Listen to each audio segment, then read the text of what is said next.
ఇప్పటిదాకా సీఎం లైనోళ్ళంతా ఒక లెక్క తానొక లెక్క అని దళపతి విజయ్ ముందే చెప్పిండు. కొత్తదనం చూపిస్తానని మరీ చెప్పిండు. అందుకేనేమో సీట్ల కూసున్నప్పటి నుంచి రోజుకో కొత్త ఎగిరం చేసుకుంటూ పోతుండు. అందరూ తన దిక్కే చూసేటట్టు చేసుకుంటుండు. అబ్బూ చిన్నగా లేదు పొర్రి దళపతి స్పీడు. తమిళనాడు సీఎం దళపతి ఏం చేసినా ధూమ్ ధామ్ అన్నట్టే అవుతుంది పోన్రి. కొత్త ముఖ్యమంత్రి రూవడి చిన్నగలేదు. ఇప్పుడు లంచం తీసుకునే ఆఫీసర్లను పట్టిస్తే ₹1,00,000 ఇస్తానని ప్రకటించిండనే వారితోటి గిర్రగిర్ర తిరుగుతుంది. ₹1,000 లంచం అడిగినా సరే ధైర్యంగా ఫిరాదు కాని వాళ్ళ సంగతి ఏందో చూస్తాం, పట్టించిన వాళ్ళకు పైసల బహుమానం ఇస్తాం అన్నట్టు సీఎం విజయ్ చెప్పిండట. దాని కొరకే ఓ ఫోన్ నెంబర్ గిట పెట్టిండ్రాట.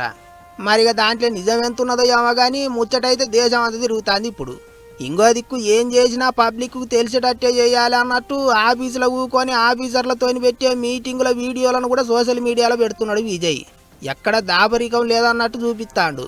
అంతేకాదు పబ్లిక్లో కలిసిపోతాడు.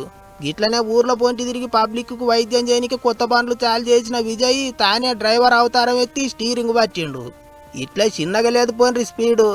అయితే ఇంకో దిక్కు విజయ్ సర్కారు పొత్తుల సంసారం కాబట్టి అప్పుడే లుకలుకలు చాలైనా అంటారు. వెనక సీరికి టీవీకే పార్టీకి మద్దతు ఇచ్చిన అన్నా డిఎంకే పార్టీ రెబల్ ఎమ్మెల్యేలకు మంత్రి పదవులు ఇస్తారన్నట్టు ప్రచారం నడిచడాలకు తొలుత మద్దతు ఇచ్చిన చిన్న పార్టీల లీడర్లు నారాజు అవుతుండ్రాట.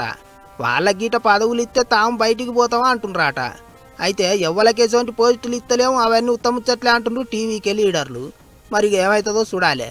కానీ ఏదో ఓ తీరుగా విజయ్ పేరు మాత్రం దినం గట్టిగా మారుమవుతుంది ఇప్పుడు.